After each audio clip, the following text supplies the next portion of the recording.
மகிழம்பூ மகிழம்பூவால் அப்படியே தலையில் அலங்காரம் பண்ணி வச்சிருந்தா பாருங்க ஒரு ரங்கநாதருக்கு. பார்த்துட்டே இருக்கலாம் போல இருக்கு. என்ன பட்டர் ஒருத்தர் கூப்பிட்டு இங்கே வாங்கோ சுவாமி இப்படி பாருங்கோ அப்படிங்கிறார். முந்தானா பார்த்தேன்.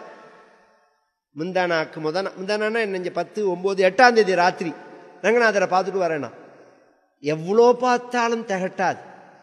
நடராஜா, தியாகராஜா, ரங்கராஜா இவாளெல்லாம் எவ்வளோ பார்த்தாலும் அழுக்காது. அந்த ரங்கநாதர் இருக்காரு, அந்த ரங்கநாதர் தான் இந்த ராமாவதாரத்துக்கு மூல காரணமே. எப்படி அப்படின்னா இக்ஷ்வாக்கு தான் கொண்டு வந்தான். இந்த ரங்கநாதரை கொண்டு வந்து பூஜை பண்றான் வம்சத்துல. அந்த வம்சத்துல வர ராஜாக்கெல்லாம் அந்த ரங்கநாதரை பூஜை பண்ணிட்டே வந்தால் கௌசல்ய காலத்திலையும் அவள் பூஜை பண்றா. கௌசல்யக்கும் தசரதனுக்கும் கல்யாணமாகி 60,000 வருஷம் அவ வாழ்ந்து வயசெல்லாம் தாண்டி போயிடுத்து. கௌசல்யக்கு வைத்தியாலும் குழந்தை பிறக்காதுன்னு சொல்லிட்டாள். உனக்கு அந்த வயசெல்லாம் தாண்டி போயிடுத்து.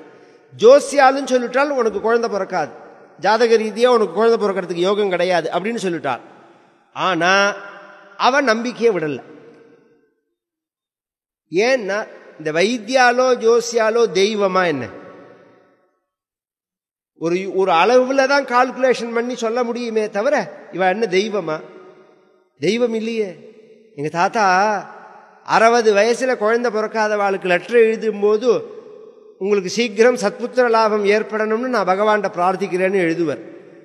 நான் சொல்லுவேன் தாத்தாட்ட, சட்டத்தை பொறுத்து யாபொறுத்து தாத்தா அவருக்கு 60 வயசுல அப்படி சொல்லாதரா, பகவான் எப்படி கொடுப்பான் புத்திரன்னு சொல்ல முடியாதுரா, ஏதாவது ஒரு ரீதியில வரும்பர். அந்த ஒரு பகவான்னா நம்ம பகவான்னா எப்படி வேணாலும் அதை நிறைவேற்றலாமே. அதனால நம்ம தீர்மானம் பண்ணவே முடியாது. கௌசல்யை பொறுத்த பரிந்தும் ரங்கநாதனை பூஜை பண்ணினா ரங்கநாதன் கைவிட மாட்டான்னு காம்பாஞ்ச கிருஷ்ண துளசி எடுத்து கொட்டுவலாம் நித்தியப்படி. அந்த கௌசல்ய பூஜை பண்ணி பண்ணி பண்ணி அந்த ரங்கநாதனுடைய காலே தேஞ்சி போடுத்துனா. ஓம் கௌசல்யாராதித சரணாய நமஹா. இன்னைக்கும் ரங்கநாதரை போய் பார்த்தோம்னா கவச்சம் போட்டிருப்பா.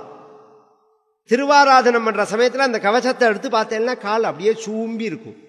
ஒரிஜினல் ரங்கநாதர். ஏன்னா பல கோவிலில் ஒரிஜினல் சுவாமியே கிடையாது, அதனால நமக்கு தைரியமா சொல்ல முடியல.